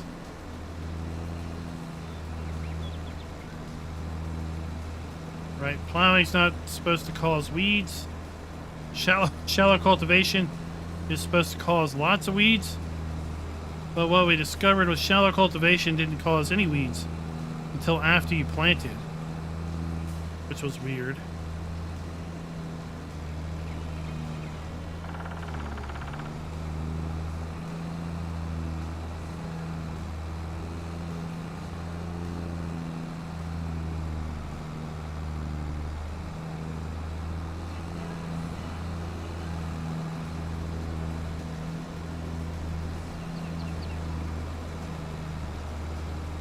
And then we also have explanation merch. In fact, today I'm wearing one of my Farming is My Chill t-shirts. What's yours? Thank you, Schultz, for that graphic.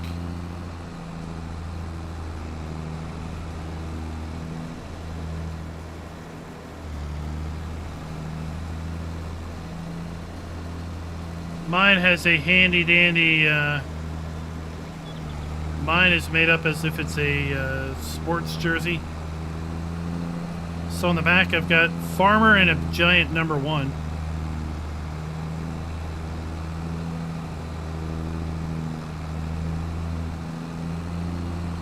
Yeah, once you get that done, we're gonna put it on the Discord. Then Rabid Rob can wear FK merch while he plays the game, sipping barley juice out of his glass.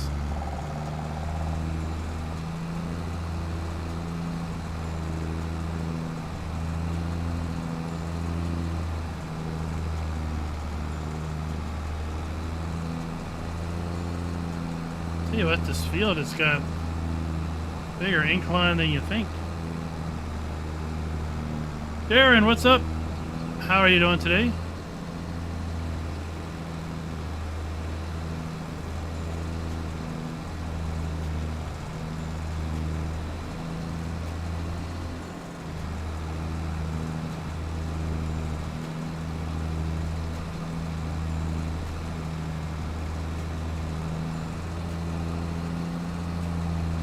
Does anybody know if the testing thread's been updated?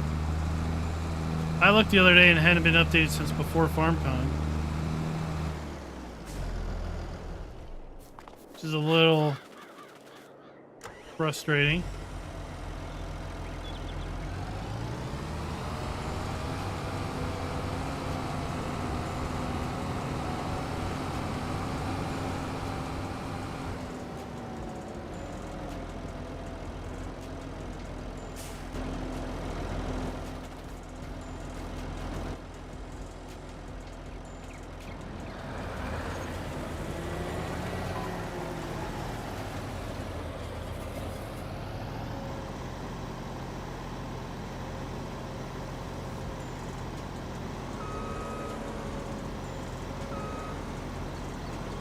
And so far we've gotten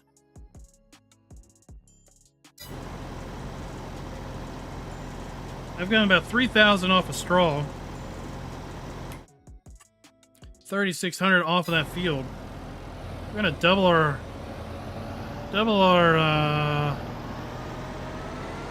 contract profits by selling the straw.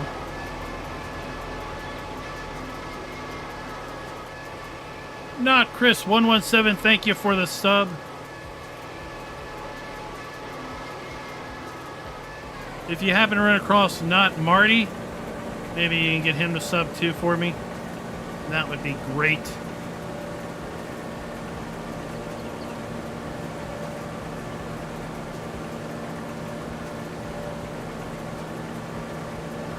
Shell stopped watching the testing thread because it was depressing.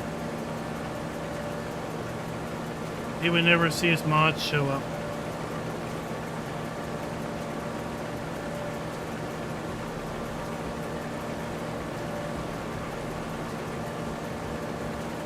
It's not thieving, Schultz. We have a working arrangement.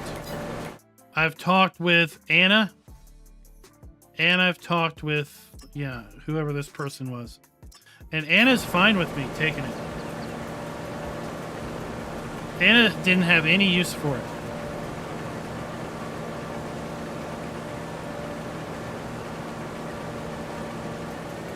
Anna says, you know what, you can have that straw, okay?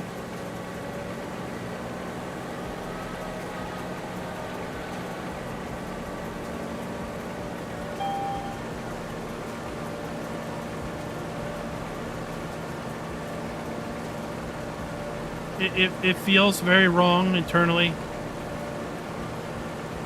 But I also heard that Anna likes bad boys and you know, I'm kind of lonely at the cow farm.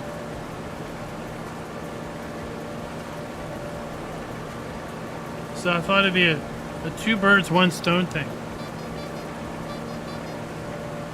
If you know what I'm talking about.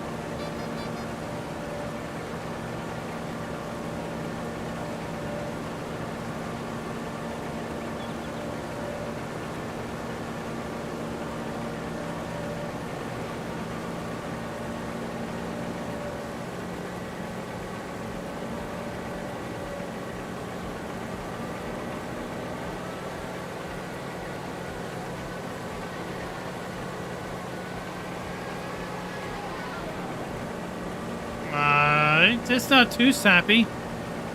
We're not living the great north where they have sap running out of the trees.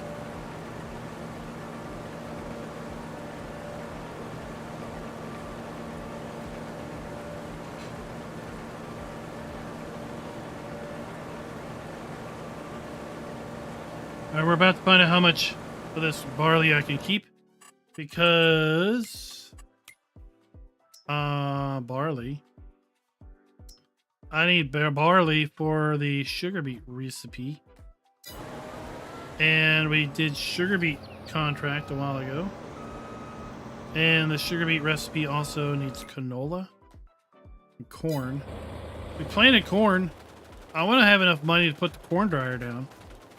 I found a Polish corn dryer that I thought would be regionally aesthetic. All right, Farmer G, catch you later. We're going to be going out of here in about 10 minutes anyway, because we are nearing our 2-hour time mark.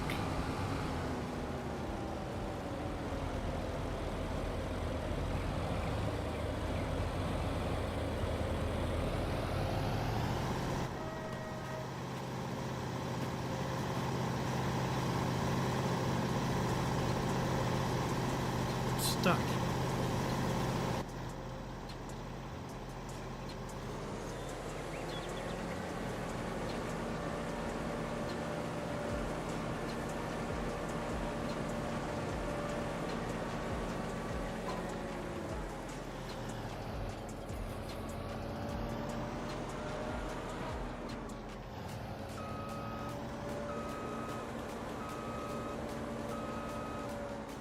Does anybody try to make syrup out of pine sap?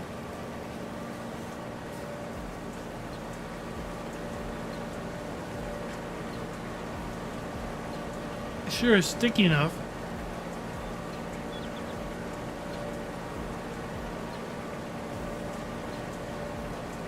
I want to know why you can't make syrup out of pine sap.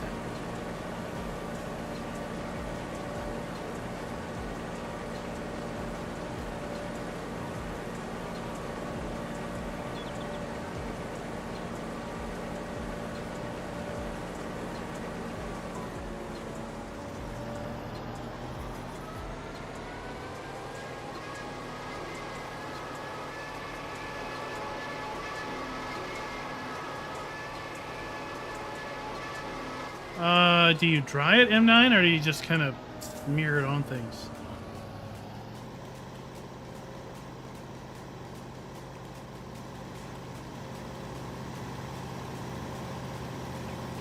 What leaf? What does, like, normal tea leaves? What plant does that come from? A tea plant? I don't know.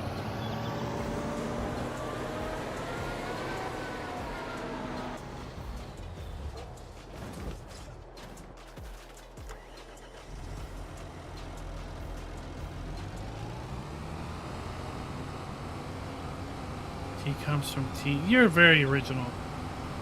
You're very original with your help.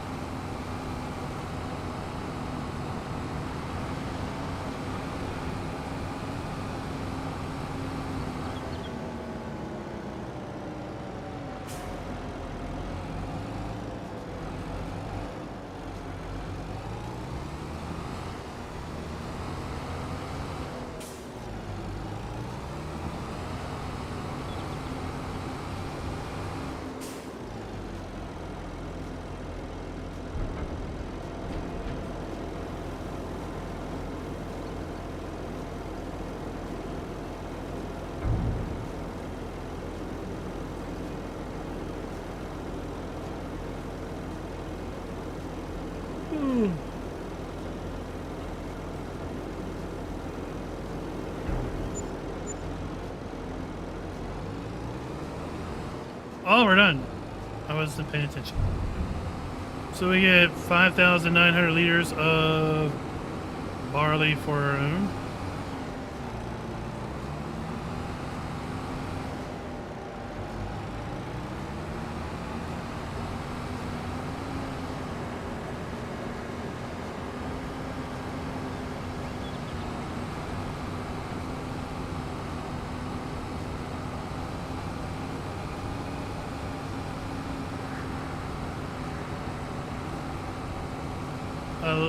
A tea bush.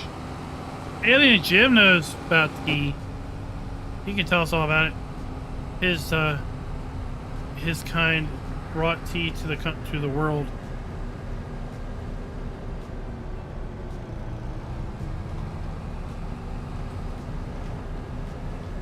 Schultz, don't worry. You're not gonna be beamed up. He only beams up the interesting.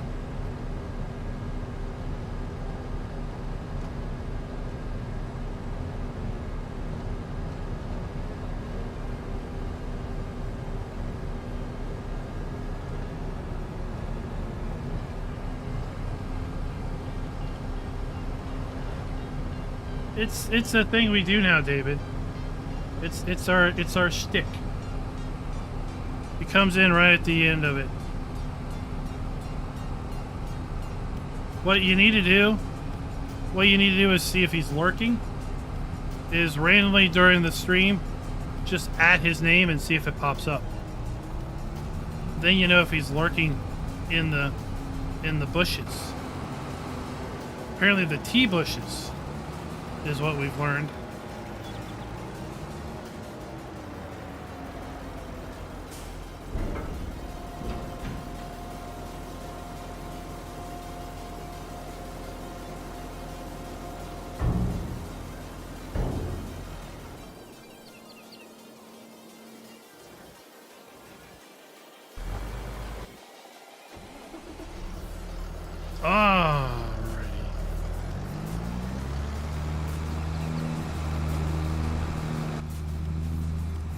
So we got a lot of straw to collect. I'm going to be collecting straw tomorrow.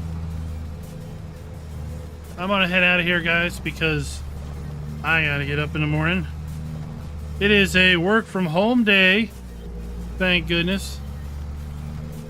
But I do work in the morning. And we'll see if there's any sort of map drop tomorrow. I'll try to get a map video produced tomorrow afternoon. I got some other things I gotta take care of tonight. Not tonight, tomorrow. Gotta fix my front door. The front door latch doesn't work anymore, and well, I came home and found it all busted up on the front porch.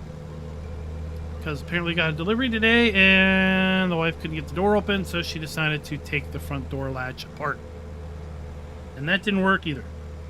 So it was generally a very bad time for her. So I need to go get that fixed. Trying to buy a new door latch. And if I can't, well, then I guess I'm buying a new front door, which is never a good day. We'll see. We might live stream tomorrow night if we have an opportunity. Check on the channel, see if it pops up.